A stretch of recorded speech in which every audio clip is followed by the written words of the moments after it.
할렐루야. 네, 인도의 14억 인구의 사랑하는 마음을 모아 이 시간 여러분들께 인사를 드리고자 합니다. 인도에서 온 전단 선교사입니다. 네, 이렇게 큰 박수로 환영해 주셔서 정말 감사드립니다. 네, 가장 먼저 이 자리를 허락하신 이 나를 저 삶에서 허락하신 하나님 아버지께 이제 먼저 감사드리고, 그리고 이렇게 함께 참여하신 모든 분들께 또 감사드립니다. 특히 온라인으로 전 세계에서 보시는 모든 분들께 진심으로 감사드립니다. 저는 오늘 이 날까지 올 수 있게 하시는 저를 위해 기도하고 저를 섬기고 공부할 때 도와주신, 저를 위해 헌신하신, 함께 하신 그 모든 분들을 위해 제가 한국에 있을 때 저와 함께 하신 모든 분들께 또 이 자리에서 감사를 드립니다. 정말 감사드립니다.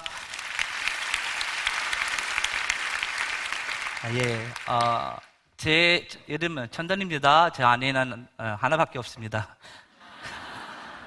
그래서 아들도 하나님께서 하나 아들을 주셨습니다. 이렇게 제가 사랑하는 가족으로서 살았습니다. 제 아들이 메이드 인 코리아입니다. 저 아들이 한국에서 태어났습니다. 제 아들의 몸은 인도 사람이지만 마음은 한국 사람입니다. 그래서 이렇게 저 아들이 또 오고 싶었지만은 시험 기간이 있어서 못 오게 했습니다. 저는 제 원래 이름은 다스 프라카스입니다. 저 여권 이름은 다스 프라카스입니다. 다스 제 성기고요. 프라카스 이름입니다. 그래서 한국에 처음에 와서 다스 프라카스 제 이름으로 알려주는데 사람들이 불리기가 너무 어려워서 저를 프라카스 아니라 바카스로 불렀어요. 그래서 갑자기 에너지 음료수가 돼가지고 그래서 어디 가도 바카스 형. 그래서 이름이 제 닉네임으로 사용해야겠다. 그래서 저는 제 이름 천던, 제 닉네임입니다. 그 천던 이름을 알려주는데 그럼에도 불구하고 어떤 사람이 런던 또 어떤 사람이 반대로 거꾸로 해서 던전라고 또 특별하게 저를 너무 예쁘게 부른 사람들도 있었습니다.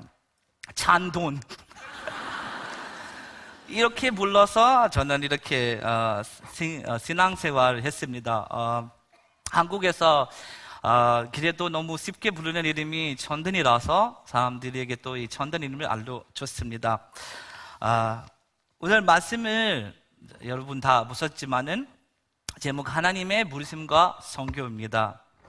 오늘 여러분들과 함께 제 간증이 나눴을 때 뭔가 자랑하는 마음이 아니라 정말 하나님께서 한 사람을 부르시고 어떻게 선교사로 쓰시는지 사용하셨는지 그 간증을 나누기를 원합니다.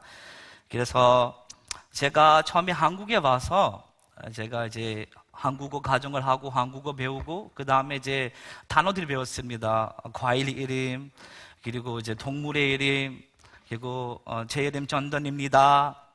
그러다가 무엇을 잘못하면 미안합니다라고 배웠습니다. 뭐 잘못하면 미안하다라고 표현해야 한다고 제가 배웠습니다. 그런데 오히려 어떤 형님에게 제가 조금 화를 냈습니다. 근데 알아보니 형님의 실수가 아니라 어떤 친구가 저랑 상랑했어요. 그래서 그 형님이 저랑 대화를 끊었습니다. 그래서 제 마음 힘들어가지고 어떻게 그 형님한테 가서 조금 마음을 좋게 해야 하는지 학교 어떤 누나한테 물어봤습니다. 누나, 그 형님이 저랑 대화를 끊었습니다. 그래서 마음 아마 상처받아서 어떻게 하면 될까요? 그래서 그 누나가 그냥 네가 외국인이잖아. 그래서 가서 형님한테 사과드리면 돼. 그래서 형님이니까 이해할 거야. 가서 사과드려도 돼. 사과드리면 돼. 그래서 좋은 성도들이네요. 다 벌써 이해하셨네요. 그날 제가 학교 마치고 버스 타고 이마트에 갔습니다. 이걸 한 박스 사과를 샀습니다. 그리고 형님에게 형님 사과를 드립니다. 이렇게 제가 오해를 많이 받았습니다. 제가 한국 떠난 지 거의 5년 반 되었습니다. 지금 계속 인도에 살아보니 이제 한국말이 좀 어색해졌습니다. 혹시나 제 말이 어떤 실수하거나 뭐 오해되는 말이 있으면 미리 사과를 드립니다. 여러분 좀 이해해 주시고 조금 그렇게 잘 받아주시면 감사하겠습니다. 네, 네, 오늘 말씀을 이렇게 사도행전 10장 14절에 배웠듯이 사도 바울의 그 사명에 대한 말씀이죠. 사도 바울이 다메섹에 가는 길에 예수님을 만났던 그 사건을 통해서 어떻게 변화되고 어떻게 선교사로 사역했던 점들이 있죠. 그 하나님의 부르심과 선교라는 제목으로 여러분과 함께 마음을 나누기를 원합니다.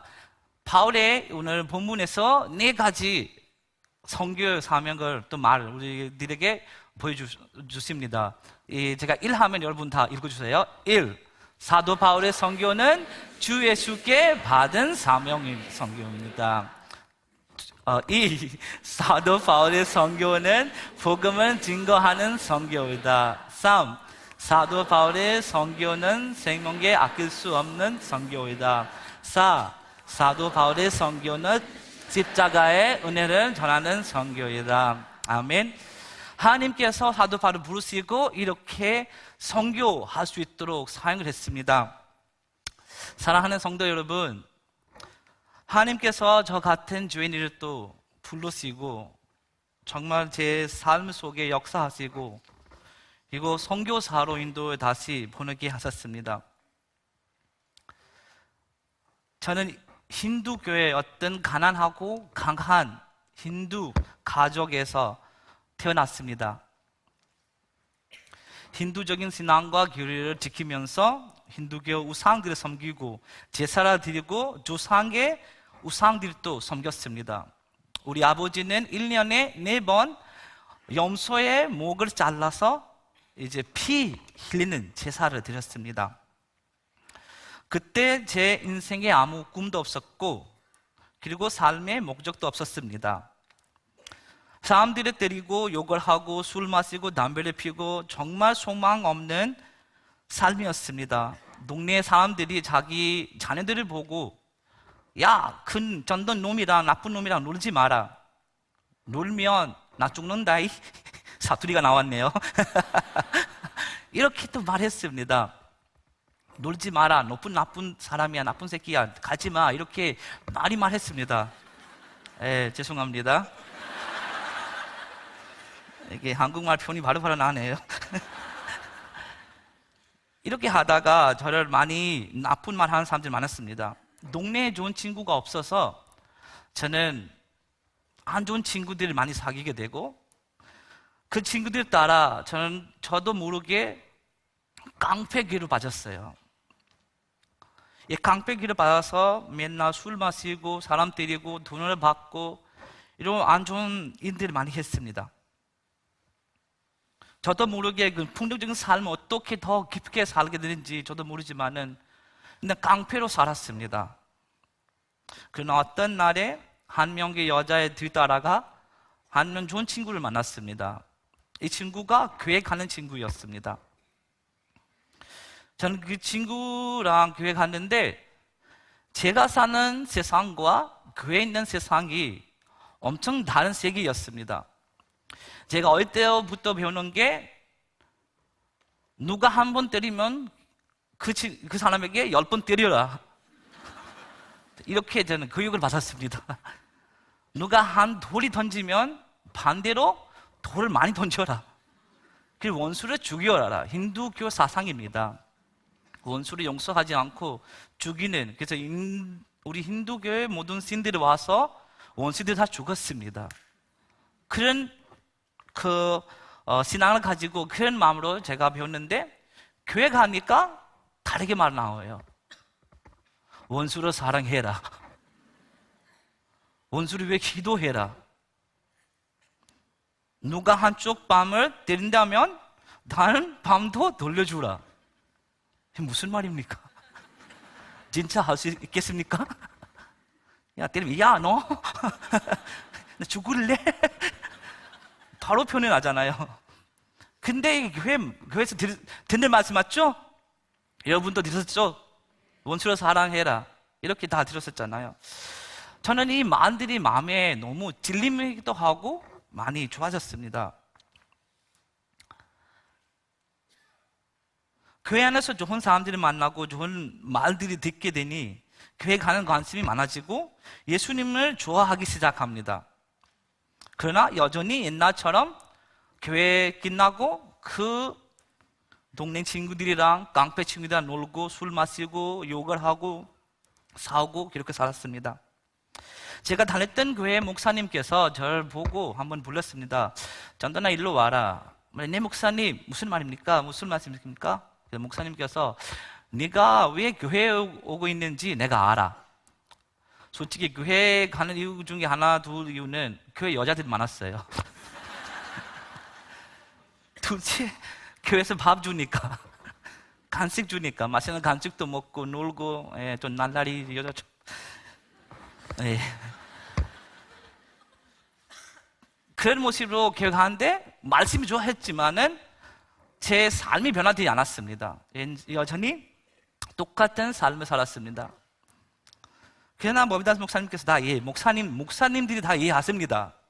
성도님들이 뭐 해도, 목사님한테 숨고 뭐 일해도 목사님 다 아십니다. 특별한 능력이 있습니다, 목사님들에게. 이게 다, 그래서 저 목사님이 다 이해하시고 저한테 이렇게 말씀했습니다. 전도나, 네가 왜 교회를 오는지 내가 알아. 그러나 네 삶에 어떤 문제가 생기면, 그리고 어떤 해결 방법이 없으면 네가 한번 예수님 앞에 진심으로 기도해봐. 만약에 그 문제가 해결되지 않으면 네 마음대로 살아. 그러나 문제가 해결되면 예수님께 네 삶을 드려라, 주라, 섬기어라 했습니다. 그래서 아니요 목사님, 저는 예수님 너무 좋아해요, 사랑해요 말하고 갔습니다. 그런데 목사님 다 이해했죠. 어느 날 제가 다녔던 그 깡패 우리 형님이 있었습니다. 진짜 운동도 잘하고 근육이도 좋았고, 그 형님을 경찰 잡게 됩니다. 경찰을 잡는데 경찰서에서 뛰다가 그 형님이 죽었습니다. 근데 경찰들이 밖에 와서 이 사람이 자살했다고 말하고 이 모든 사건을 종결시켰습니다. 그래서 더 이상 말 밖에 나오지 않도록 했습니다. 몇 주 후에 그 경찰서에서 이 깡패 길에, 이 깡패 단체에 있는 모든 사람들이 잡아라, 거기 감옥에 넣으라고 이렇게 소문 나왔습니다. 그래서 우리가 들어가지고 저는 도망갔어요. 그리고 2주 동안 제 누나 집에서 제가 이제 머물게 하고, 2주 후에 저는 집에 왔습니다. 2주 후에 집에 왔는데 저를 싫어하는 어떤 사람이 경찰서에 가서 전단이 데려왔다고 말했습니다. 그래서 새벽 2시에 되어 2시 반쯤에 경찰들이 와서 제가 자고 있었는데 저를 잡고 데리고 경찰서에 데리고 갑니다. 그리고 감옥에 넣습니다. 경찰들이 와서 야, 너 형님 어떻게 죽었는지 알아? 이제 너희들 차례야. 전 너무 무서웠습니다. 경찰들이 와서 그 다음날 너희들이, 제가 혼자 아니라 저랑 몇 명 더 친구를 잡고 이제 경찰서에 감옥에 넣었는데, 너희들이 너무 안 좋게 했지 사람들을. 이제 너희들 차례야. 너 형님 어떻게 죽었는지 알지? 이제 너희들 차례야.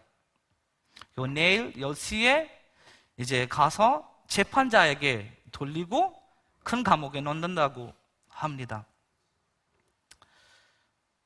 저는 솔직히 많이 두려웠습니다. 몇 주 전에 우리 단체 형님을 죽여버렸기 때문에 너무 두려워했습니다. 그 감옥 안에서 너무 떨리고 해결한 방법이 없고 연락한 사람이 없고 누구한테 도와달라는 사람들이 없었습니다. 그때 다녔던 교회 목사님의 그 말씀이 기억나게 합니다. 전대나 어떤 방법이 없으면 네가 기도해라. 그래서 제가 감옥에 안에 안쪽에 들어가서 기도하기 시작합니다. 감옥에 무릎을 꿇고 기도하니 주님 앞에 예수님, 당신이 정말 살아계신 주님이 있다면 저를 살려주세요. 예수님, 너무 무서웠습니다. 예수님, 도와주세요. 예수님, 살려주세요. 예수님, 정말 당신 살아계신 주님이 있다면 이 시간 저를 도와주세요. 주님, 살려주세요. 기도하면서 울기 시작합니다. 울면서 눈 감고 기도하고 있었는데 갑자기 눈 감는 상태에서 하나 미치가 보게 됩니다. 그리고 마음속에 어떤 음성을 듣게 됩니다. 전너나, 나 너를 사랑한다. 나 너를 너무 사랑한다. 그러나 네 안에 이런 죄들이 있다. 난 너를 위해 십자가에 돌아갔고 너를 위해 부활했다. 난 너를 사랑한다.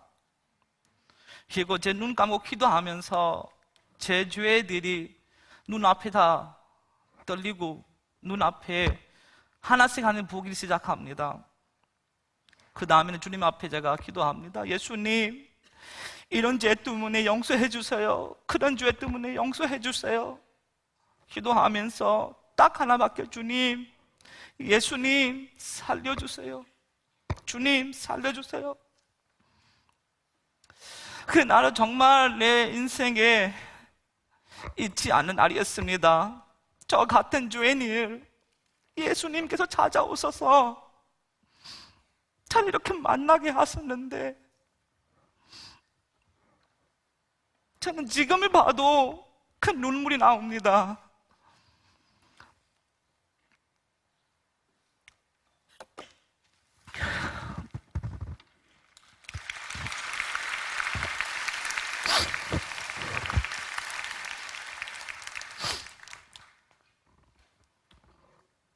예수님 살아계십니다.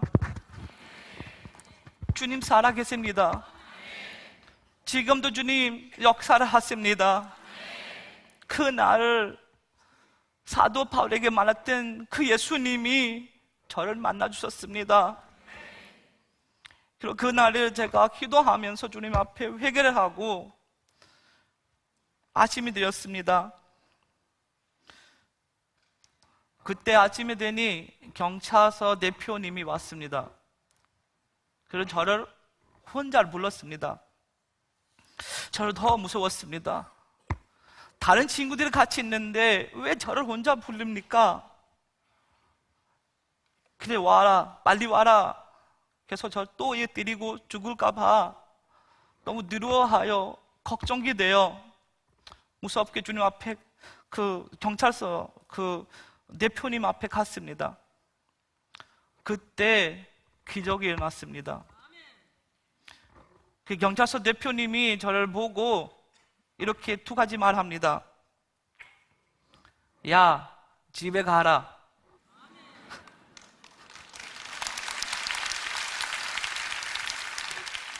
둘째, 이제부터 이 길에 다시 돌아가지 마라. 그 집에 보냅니다. 할렐루야.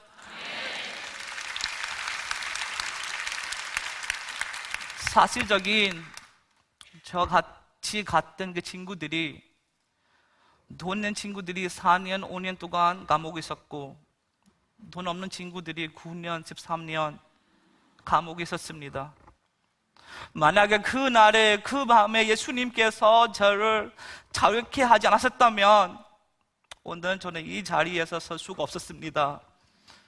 그 밤에, 그날에 예수님께서 저를 변화시키지 않았었다면, 저를 이렇게 구원하지 않았었다면 정말 저도 아마 큰 깡패 길로 갈 수 있었습니다.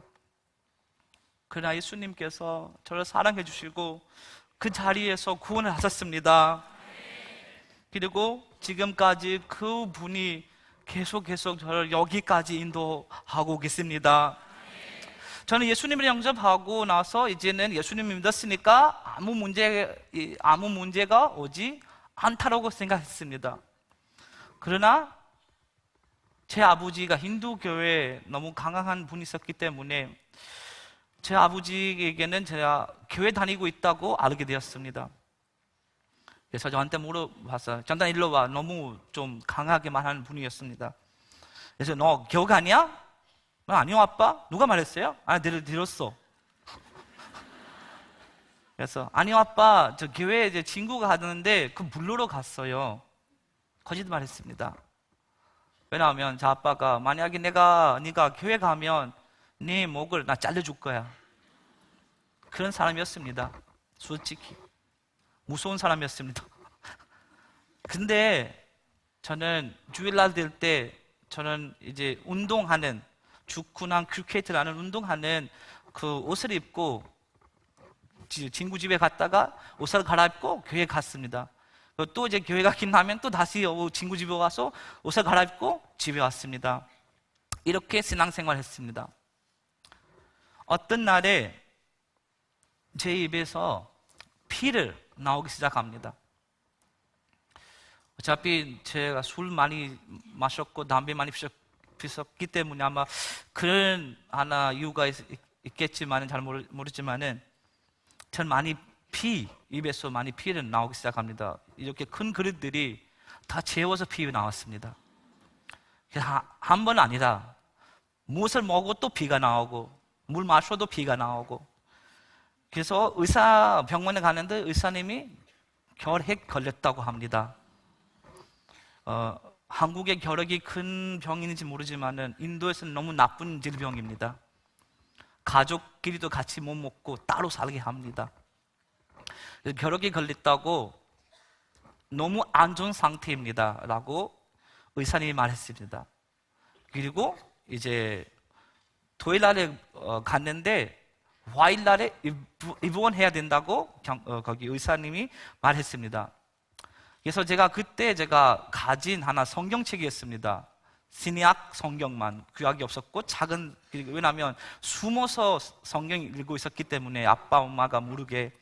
그래서 매일 아침에 다 자고 있는 상태에서 제가 일어나서 이제 성경 읽고 기도하고 딱 또 숨어서 성경 넣고 이제 일반 생활을 했습니다. 토요일날 병원 갔다가 이제 주일날이 돼요. 저는 이제 아침 일어나서 이제 공부를 합니다. 성경 공부하는데 그때 이렇게 말씀 나옵니다.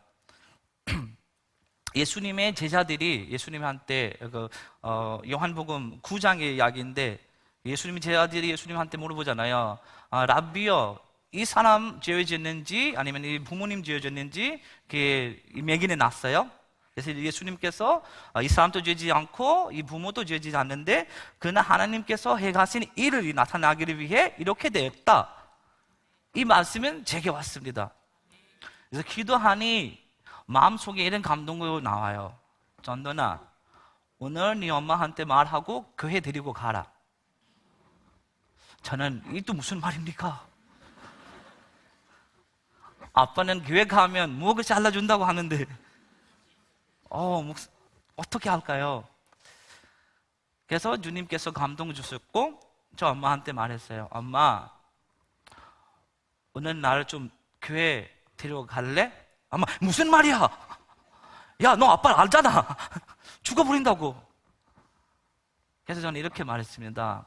엄마, 만약에 이게 내 마지막 소원이 있다면 내일 어떻게 되는지 모르잖아요. 그냥 엄마가 울었죠. 아들이니까. 아니, 이렇게 말하지 마, 아들아. 그래. 엄마들이 아잖아. 아들아. 이게 좋은데, 엄마. 그래서 엄마가 그래. 그래서 아빠한테 말했어요. 우리 아들이 너무 울면서 교회 가고 싶다고. 내일 어떻게 된지 모르잖아요. 여보.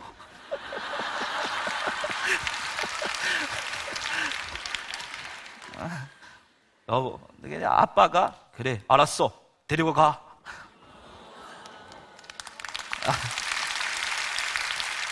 근데 제 피 많이 나왔기 때문에 이제 몸이 너무 안 좋고 몸에 힘이 없었습니다. 그래서 엄마랑 누나를 데리고 이제 교회에 갔습니다. 그래서 계단으로 올라가는데 몇 명 청년들이 와서 저를 잡고 갔습니다.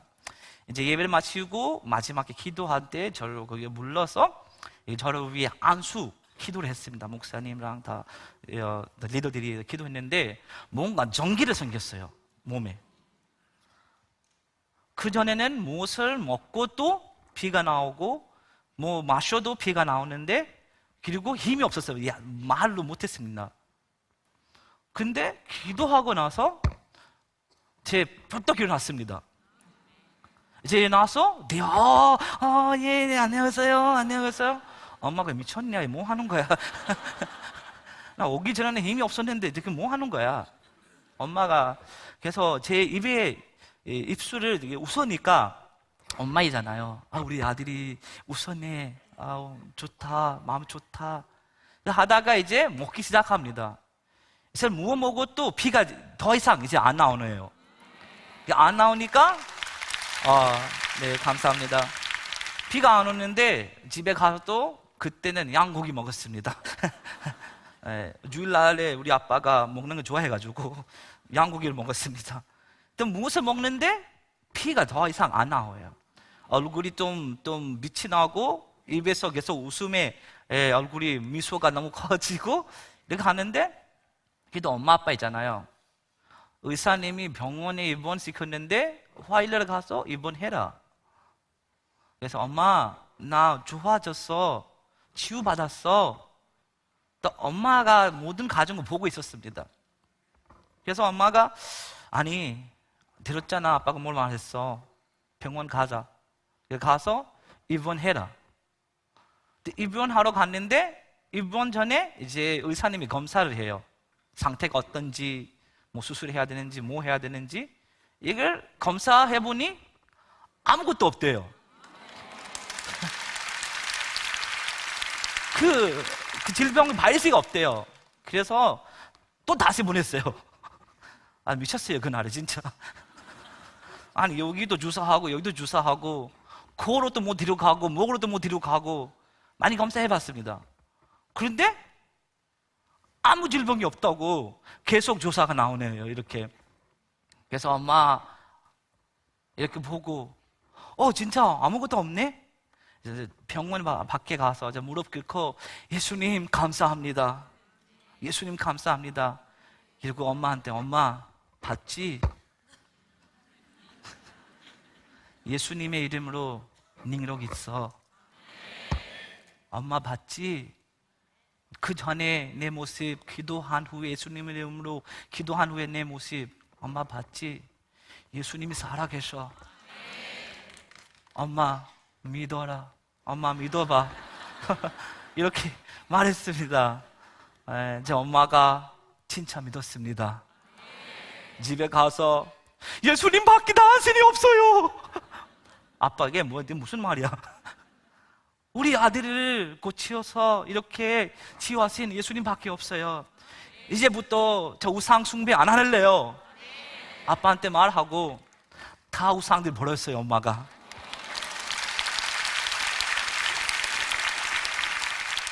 그 후에는 이제 아빠 차례죠. 엄마가 너무 우리 아픔 속에서 역사가 많이 봤습니다. 어떤 날에 엄마가 아팠어요. 엄마가 너무 심하게 아팠어요. 우리 지방들이 집에 들어왔어요. 이제 엄마가 돌아가실까봐 이제 사람들이 또 모으고 다 울고 나서 이렇게 했습니다. 아빠는 이제 병원에 가서 의사를 부르러 갔습니다. 그때 저랑 제 누나, 저 누나도 예수님 믿습니다. 저랑 제 누나가 그냥 엄마 돌아갈까봐 우리 예수님이랑 한번 기도하자. 그래서 우리 같이 기도를 했습니다. 기도하다가 이제 우리가 보니까 엄마가 말하기 시작했어요. 말하기 시작하고 일어났어요. 일어나다 보니까 뭔가 물 마시고 밥을 먹고 좋아졌습니다. 이 모습을 제 아빠 보게 되었습니다. 그날부터 아빠도 예수님을 믿게 돼요.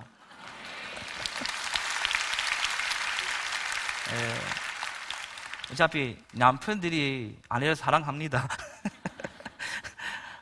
아내 사랑 때문에 제 아빠가 변화되었고, 그 다음에 우리 거기 유산들의 거기 남는 좀 뭐라고 할까요? 그게 조상의 신들이 거기 있었습니다. 아빠가 우리 모든 신을 우상들을 벌였는데 그걸 못했습니다. 왜냐하면 아버지의 거기 조상으로 내려왔기 때문에 우리가 할 수가 없었습니다. 근데 그날에 아빠가 그 조상의 우상을 데리고 이제 버렸습니다. 그때부터 우리 집이 오직 예수님을 섬기는 집이 되었습니다. 감사합니다. 지금 우리 아버지가 교회 장로입니다. 장로님이시고 어머님은 권사입니다. 교회에서 잘 지금 아가페 교회, 인도의 아가페 교회에서 잘 이제 하고 있습니다. 저는 2001년에 조준호 선교사님이 이제 인도에 가서, 그 전 인도에 갔었는데 그때 만나게 되었습니다. 그리고 우리랑 이제 사역을 하게 되었습니다. 조준호 선교사님 통해서 이 선교사의 마음을 많이 깨달게 되었습니다.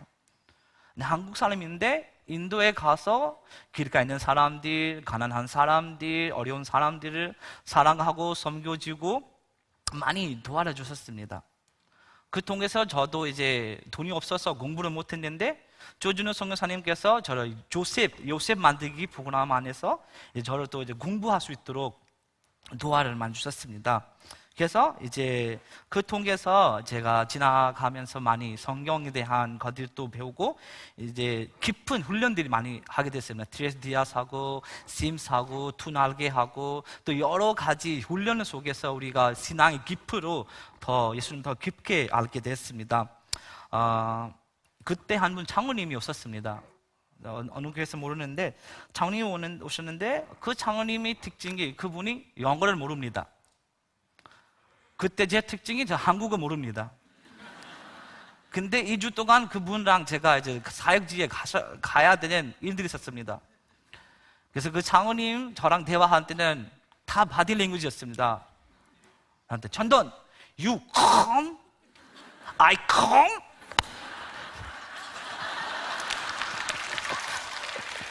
그때 저도 오케이 다 이해했습니다. 바디 랭귀지 다 no 천천히 이렇게 다 하면서 했습니다. 그분랑 한번 그 중국 집에서 식사하러 갔습니다. 인도에. 근데 그분이 영어가 진짜 대단했습니다. 그날에 밥 먹으면서 그 웨이터에게 웨이터 투 콜라 플리즈. 그래서 웨이터를 콜라를 드리고 오는데 sit down. 그래서 그 사람 앉았어요. 그래서 no, you stand up, cola sit down.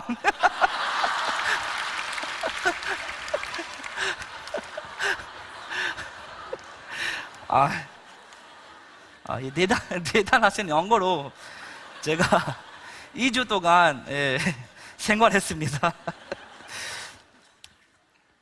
그때 제가 훈련 받으면서 그때 김천대학교에서 하나 단기 선교팀이 인도에 갔습니다. 그리고 조준호 선교사님께서 이제 10명의 학생들이 한국으로 공부하러 보내신다고 뽑았습니다.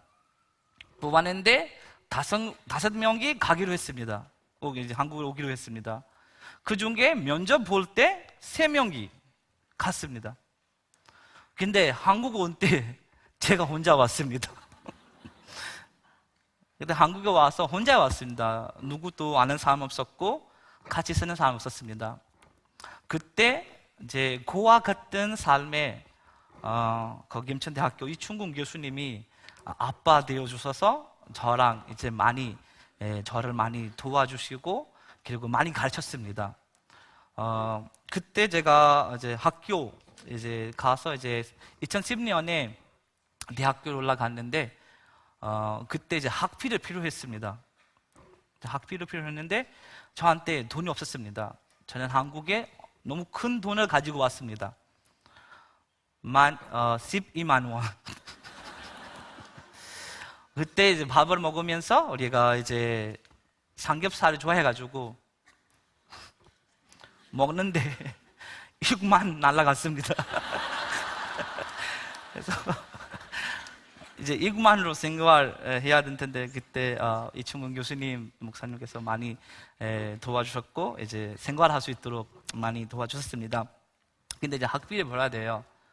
근데 학비 벌어야 되는데 학비가 없습니다. 그때 이제 기숙사에 가서 주님 앞에 원망했습니다. 주님 왜 한국에 저를 데리고 왔어요? 저 인도에 좋았는데 아무 문제가 없어서 잘하고 있었는데 왜 여기 한국을 데리고 왔어요? 학비를 없는데 자 어떻게 해요? 그때 기도하면서 주님 앞에 주님이 이제 음성을 마음속에 야, 너 한국 올 수 있는 능력 있었어? 네 어떤 가난 집에서 살았는데 너를 한국까지 내가 데리고 왔는데 왜 나를 안 믿어? 그때 주님 용서해 주세요. 원망했습니다. 용서해 주세요. 이렇게 가서 이 말을 우리 교수님들도 목사님께 말씀했습니다. 그래서 학교에서 선교 단체 저를 이제 도우시고 대학교에 공부를 시작합니다. 근데 학비를 벌어야 되죠. 그래서 돈 버리려고 저는 닭 공장에 갔습니다. 닭 공장 어떤 공장인데 이제 닭이 하나 팜이 있어요. 거기에서 한 트럭을 채워야 되는 일이 있습니다. 그래서 닭을 잡고 트럭에 넣어야 돼요. 한 트럭 넣으면 10만 원. 와, 내일부터 가지 마세요. 그래서 하루만 잘하면 제가 외국인이라서 10만, 15만 원 이렇게 벌 수 있습니다. 그런데 힘든 일입니다. 허리랑 다리랑 손가락이 엄청 아픕니다. 근데 일해야 되는 학비 벌어야 되니까 그렇게 했습니다. 하다가 어떤 날에 20만 원 벌었습니다. 너무 8시부터 밤 8시부터 새벽 8시 일하다가 그때 제가 이제 왜냐하면 닭똥 냄새가 너무 심해서 3개월 동안 저는 거기 닭고기를 싫어했습니다. 먹지 않았습니다. 근데 그때 제가 또 주님 앞에 원망했습니다. 주님, 저는 이런 일 때문에 저를 한국 보냈어요? 왜냐하면 그때 인도 사람이잖아요. 돈 벌어서 학비도 내고 집비도 보내야 된다고 이렇게 생각했어요. 그런데 하나님 앞에 원망하니까 하나님 저는 닭 잡으러 한국에 왔어요. 그때 주님의 말씀이 또 왔습니다. 난 너를 사람 잡는 어부를 만들려고 한국 데리고 왔는데 네 돈 관심에 닭 잡고 있어. 너가 한국 오게 하는 이유는 사람 잡으려고 보내는데 그 배우려고 보내는데 네가 닭 잡고 있어? 그때 날 주님 용서해 주세요. 다시 기도하고 이때 가서 우리 이충현 교수님 또 목사님께 말씀하셔서 목사님 이제 이 일을 그만두겠습니다. 이제 어떻게 좀 사익할 수 있도록 주님과 함께 더 이렇게 잘할 수 있도록 해주시면 감사하겠습니다. 그리고 우리가 거기에 갔습니다. 또 이제 부곡교회에서 이제 그때 청년 있다가 거기에 이제 전도사로 이제 어떻게 뒤로 갈 수 있도록 방법을 찾아서 저를 전도사 예수 장로교회에서 전도사 교실을 보고 합격하고 전도사로 갔습니다. 그 다음부터는 이제 많이 이제 주님 앞에 더 섬기게 되어 찬양 인도자 되어 또 많은 것들 사역하면서 배우게 되었습니다. 제가 엄청 간증들이 엄청 많습니다. 간증을 하게 되면 인도 말을 못하게 될 수 있습니다. 저는 이제 2010년에 이제 인도 가서 약혼했고 2011년에 인도 돌아가서 이제 결혼했습니다. 한국에 들어와서 이제 제 아내가 임신되었습니다. 임신됐는데 아이가 2개월 임신된 상태 의사님이 거기 아내를 풍질이 걸렸다고 했습니다. 풍질이 걸리면 아이를 낳는 주지 않아요. 왜냐하면 장애인으로 태어나고 엄마에게 또 많은 어려움이 걸리기 때문에 의사님이 그냥 유산하라고 했습니다. 근데 제 아내가 많이 울면서 이렇게 말했다고. 그래서 지금까지 우리 하나님께서 모든 문제들을 해결했었는데 이 문제도 하나님께 맡기자. 자녀 주신 축복 주신 분이 하나님이십니다. 그래서 하나님께서 자녀 축복 주셨기 때문에 하나님께 맡기고 우리 믿음으로 받자. 그래서 우리가 이렇게 믿음으로 갔다가 딱 9개월 후에 하나님께서 너무 아름다운, 너무 강건한 우리 아들을 태어나게 하셨습니다. 그리고 제가 또 이제 김천에서 서울에 와서 우리 서울명교회 우리 최은성 목사님께서 저를 이렇게 데려와 와서 더 앞으로 종신대학원에서 공부할 수 있도록 또 이제 목회자로 어떻게 서야 되는지 그 훈련까지 선교사로 어떻게 해야 되는지 자기 인생에 또 이제 목회 경험들 나누어서 이제 한국 교육자처럼 저를 키우면서 이제 선교사로 파송하게 하셨습니다. 그래서 인도에 제가 선교사로 갔습니다. 저는 인도에 6개월 동안 돌아다니면서 이제 어디에서 사역해야 되는지 그 곳을 사역을 잡고 있었습니다. 델리에 가고 구르가온 가고 부네에 가고 그 다음에 둘가푸라는 곳에 갔는데 근데 한 번도 감동이 없었습니다. 그래서 저랑 아내랑 같이 이제 김치기도 하면서 주님 어디에서 해야 합니까? 보여주세요. 그래서 그때 그 사도행전 1장 8절의 말씀이었습니다. 성령 너에게 임하실 때 너희가 능력을 받고 이거 예루살렘, 유다, 사마리아 또 땅끝까지 내 증인이 되리라. 출발점 예루살렘이었어요. 그래서 예수님께서 제자들에게 너 예루살렘을 떠나지 말라고 했습니다. 그래서 하나님께서 웨스트벵골 내 사는 주 있기 때문에 웨스트벵골로부터 해야 되겠다. 그래서 알아보니 기도하면서 그때 하우라라는 지역이 있었습니다. 이 하우라라는 지역이 혹시 잘 모르는데 하우라 역이 전 세계에서 큰 역입니다. 큰 역이 있으면서 제일 많은 인구들이 그 하우라 지역에서 왔다 갔다 하는 큰 역입니다. 근데 하우라 지역 인구가 505만 4천 명 있고 지리적으로 1467km가 있고 힌두교 73%, 무슬림교 26%, 기독교 0.18%입니다. 그리고 식교 0.09%, 그리고 불교 0.03%, 그리고 자이나교 0.20%, 그리고 다른 또 0.3%입니다.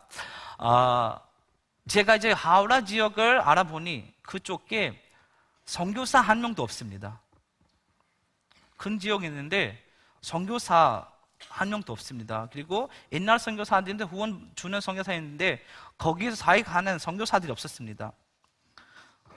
그 이유는 제가 알게 되니 이유는 바로 여기 있습니다. 이 두 가지, 하우라 지역이 어둠과 우상 숭배 지역으로 알려져 있습니다. 요술, 흑마술, 귀신 많은 지역입니다. 특히 영적인 전쟁이 너무 컸습니다. 큽니다. 지금도 너무 큽니다. 특별히 지금 여기에 두 성전이 있는데 하나는 다키네스월 칼리 템플 성전입니다. 이 성전에는 옛날에 사람들의 목을 잘라서 피 흘리는 제사였습니다. 그래서 35년 전에 그런 사건들이 많았습니다. 그래서 우리 하우라 콜카타에서는 갑자기 사람이 사라졌다. 일하러 가는데 사라졌다. 공부하러 가는데 학생이 사라졌다. 학교 가는데 학생이 사라졌다. 이런 경우들이 많았습니다. 지금은 염소의 목을 매일매일 피를 이 특징이 그 갈리라는 신인데, 여신인데, 이게 특징이 피를 좋아합니다. 그리고 그의 제자 그 멜루르모트라는 이 템플에서 그 제자를 갈리 신을 섬깁니다. 그래서 여기 지역 사람들이 불친절하고, 그리고 말 자체가 너무 딱딱해요. 만약에 우리 한국 사람들이 걸어가면서 다쳤잖아, 죄송합니다, 죄송합니다 넘어가잖아요. 그 지역에 그러지 않습니다. 만약 다치면, 야, 눈먼이야? 네 아빠 길이야? 야, 하다가 때립니다. 언제까지? 피 나올 때까지. 피가 나오면 이때 사람들이 좋아합니다. 이런 지역에서 제가 그래서 이 지역이 정말 너무 힘든 지역이었는데, 그래서 제가 이런 그 골몰에 들어가면 이런 다 성전들이 많습니다. 제가 너무 짧게 줄여서 지금 보여주는데 엄청 많습니다. 그래서 저는 거기에 가서 이제 우리 4명의 청년들을 만났습니다. 그때 코로나 기간이라서 딱 새벽에 일어나서 이 청년들이 만나서 핸드폰으로 이제 대화하면서, 이게 여호수아의 7일의 기도이잖아요. 그 기도를 시작했습니다. 그 기도를 통해서 이렇게 다 이제 예수님의 피로 다 깨끗하게 하고, 여기서 지역을 위해 또 어두운 세력과 또 이제 악한 영의 힘과 우상의 영향들과 또 모든 나쁜 인들, 귀신들이 예수 그리스도 피로 깨끗하게 하고 그냥 버리게 하여 주셔서, 이 기도 제목으로 계속 우리가 기도했습니다. 기도하다가 이제 어떻게 되냐면, 제 청년집 옆에 어떤 거기 이웃이 사람이 코로나 걸렸어요. 코로나 때 제가 가서 이제 기도로 거기 발받기 걸음 기도를 했습니다. 그때 그 청년 옆에 집에 그분이 코로나 걸렸어요. 그래서 그 청년이 우리 목사님이 전화번호 있는데 여기 한번 전화하세요. 기도하면 좋아질 거라고 이렇게 말했습니다. 그래서 그분이 전화 왔어요. 이게 전도는 목사입니까? 그랬네. 누구세요? 이 친구가 전화번호 주는데 저는 이렇게 코로나 걸렸습니다. 저를 위해 좀 기도해 주세요. 저 목사이잖아요. 기도할 수가 없어요. 그래요, 네, 기도하겠습니다. 예수님 이름으로 기도했는데 그 다음날에 그분이 좋아졌습니다. 진짜 제가 지옥사 하려고 기도하는 거 아니에요. 전화 왔는데, 이게 제가 그냥 기도로, 그냥 목사이니까 기도 안 할래요, 이런 말 할 수가 없잖아요. 기도했는데 그분이 좋아졌어요. 그분이 좋아지니까 그분이 더 나은 사람에게도 말해요. 이렇게 소문 들어가다가 갑자기 전화가 오는 거예요. 그래서 전화로 계속 할 수가 없어서 그때 우리가 이제 인터넷으로, 그때 뭐라고 해요? 줌으로 이제 같이 예배 드리게 되었습니다. 이렇게 하다가 계속 가서 우리가 이제 코로나가 좀 잠잠해질 때 이렇게 All Nation Church로 우리가 비전을 가지고 시작했습니다. 저는 비전이 1, 2, 3 비전입니다. 1만 명의 성도, 2,000명의 리더, 300명의 선교사 파송되는 교회, 이 비전으로 제가 다루고 있습니다. 그리고 비전 임팩트는 이제 이렇게 워십 리바이벌, 교회가 부흥되게, 교회 안에 정말 예배가 부흥되게 하소서. 그리고 월드 미션, 우리 인도뿐만 아니라 오늘 방글라데시 선교사님, 그 목사님을 너무 감동받았습니다. 이렇게 또 그런 사람들이 많습니다. 그래서 저는 이제 그냥 인도뿐만 아니라 그 방글라데시, 네팔, 그리고 옆에 중국, 그리고 인도의 주변에 있는 그 스리랑카, 파키스탄, 이런 또 미얀마, 이런 또 나라에 이제 선교사를 보내면 그런 월드 미션으로 비전을 갖고 있습니다. 그리고 제자 만들기, 그리고 되게 성경적인 이제 라이프스타일로, 그리고 이제 making 이렇게 healthy family, 건강한 이제 가족을 만들기 위해 또 이제 성경적인 그 사람들, 우리 자녀들을 성경의 조셉처럼, 한나처럼, 갈렙처럼, 조수아처럼 그런 사람 만드는 그런 프로그램으로 제가 시작했습니다. 우리 교회에 많은 주님의 역사도 있었습니다. 솔직히 개척했는데 교회를 많은 목사님들이 교회를 개척하면 지금 개척교회 옛날처럼 부흥이 없다. 옛날처럼 그 역사가 없다. 그리고 하나님의 그 치유 사역이나 그때 끝났다. 지금은 잠잠해졌다라는 말을 하는데 우리 교회가 제가 개척한 후에 정말 하나님께서 역사하셨습니다. 제가 아무 능력이 없습니다. 그냥 하나님께서 원해서 하나님께서 그런 일들을 하셨습니다. 우리 교회 어떤 장인이 왔는데, 우리 금요 철학 기도에 장인이 왔는데 저는 예배는 딱 한국 스타일로 드립니다. 그래서 한국에서 배워가지고 그래서 기도하다가 이제 장인을 위해 기도했습니다. 기도하다가 우리 성도님들이 또 제자들이 리더들이 함께 기도하니 이분이 일어났습니다.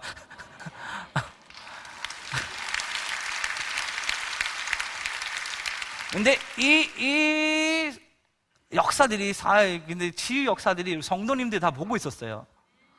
이분들이 또 가서 우리 교회 가면 이런 할 수 있어. 어떤 사람 가면 어떤 질병 있어? 우리 교회 가자. 이런 사람들도 있었습니다. 아주 좀 잘못한 이런 일들이지만은 그래서 이렇게 되니 이 좋은 소문이 밖에 갑니다. 두 번째로 이 자매님이 암으로 걸렸습니다. 암이 걸리는데 마지막 스테이지입니다. 의사님이 한 달 반밖에 못 삽니다 라고 말하고 이제 자기 가족들에게 이제 말하고 원하시는 거 다 하세요 이렇게 말하고 보냅니다. 이 자매님의 집이 우리 교회 옆에 건물에 있습니다. 그래서 우리에게 주일날 예배 드리거나 금요일날 철학기도 하거나 어떤 집회하거나 다 드리고 있었습니다. 그날의 분이 이제 와서 우리 교회에 와서 이제 기도하면서 이렇게 외치고 울기 시작합니다. 외치고 울기 시작하면서 우리들이 물어보니 이 자매님이 이렇게 암 걸렸다고 의사님이 이렇게 말했다고 합니다. 그래서 우리 다 기도했습니다. 기도했는데 토요일 날에 이분도 이제 거기에 의사님을 만나서 이제 병원 갔다가 다시 이제 조사를 받으니 그 바이러스가 없어졌대요. 암의 바이러스 없어졌대요. 진짜 하나님 앞에 누가 울면서 기도한 때가 하나님께서 역사하십니다. 지금 초대교회의 역사가 성경이 거짓말 없습니다. 성경 안에 있는 초대교회 역사나 그 사도들의 역사나 지금의 역사는 똑같습니다. 왜냐하면 우리 주님이 여전히 똑같은 분이십니다. 우리 변화돼도 그분이 변화하시지 않습니다. 그래서 주님이 원하실 때 언제나 어디에서나 언제든지 주님이 역사를 하십니다.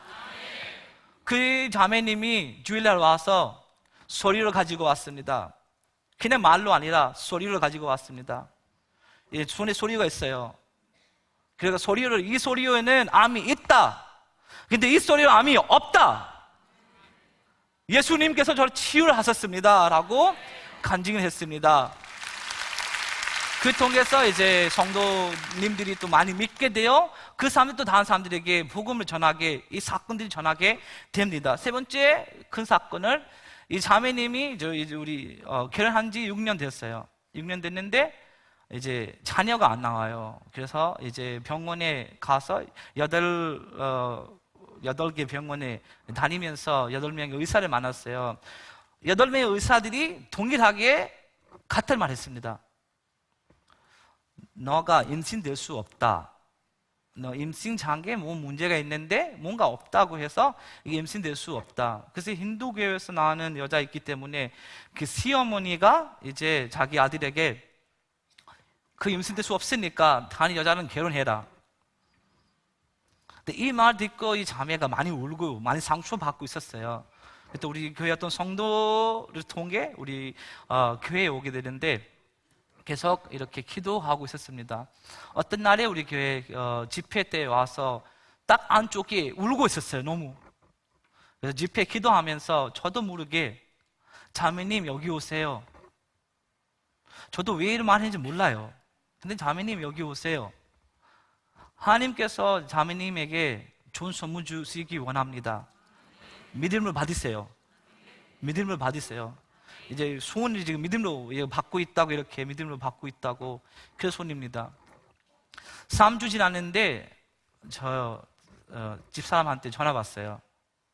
언니, 여기는 목사님, 사모님 하잖아요. 인도에서 형, 누나, 언니, 오빠 이렇게 부릅니다.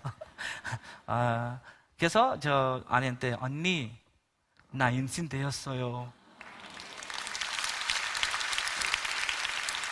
그리고 아들이 낳습니다. 이게 초대교회 역사입니다. 근데 이 자매, 대표적으로 이렇게 사진 보여주는데, 우리 교회에서 13명의 자매님들이 13살, 결혼한 지 13살 됐는데, 13년 됐는데, 8년 됐는데, 14년 됐는데, 30년 됐는데, 자녀를 받았어요. 13명의 자매님들이 자녀를 축복 받았습니다. 제가 어떻게 하는 일이 아니라 정말 초대교회 역사가 지금도 합니다. 주님께서 이렇게 역사하셨으니까, 그 다음에 우리 교회가 이렇게 부흥이 되었습니다. 우리 교회가 이렇게 4명 성도로, 청년으로 교회를 시작했는데 지금 135명이에요. 지난 이제 하나님께서 역사를 하셨습니다. 다음 달 12월 3일에 우리가 4년 거기 기념일, 4주년 기념일로 행사를 하게 됩니다. 이렇게 그리고 우리가 어린이 사역, 다음 세대를 위한 사역을 하나님께서, 어차피 사람들이 나이 많아서 뭐 말해도 너무 오랫동안 힌두교적인 신앙생활을 했기 때문에 쉽게 변하지 않습니다. 그래서 우리가 이제 다음 세대를 위한 이렇게 해서 우리 어린이 클럽을 합니다. 지금 103명 어린이들이 매주마다 지금 5군데에서 지금 이렇게 크고 잘하고 있습니다. 청년 예배, 우리가 청년들이 그래서 가서 이제 청년들과 함께, 왜냐하면 청년들이 저 같은 마약 먹었던 청년들이고, 나쁜 길로 가는 청년들이고, 술 마시고 담배 피고 다른 일들 하는 청년들입니다. 집에서 좋지 않는 사람들입니다. 이제 데리고 5-6명으로 이제 예배를 시작했는데, 청년 예배 1년 후에 하나님께서 이렇게 축복하셨습니다. 저거 사진 보시면 First Anniversary라고 있습니다. 우리 청년 예배가 1년 될 때 이렇게 되었습니다. 그리고 우리 교회에서는 여성 모임, 우리 한국 여아들이 힘세잖아요. 한국에서 여아들이 힘세죠.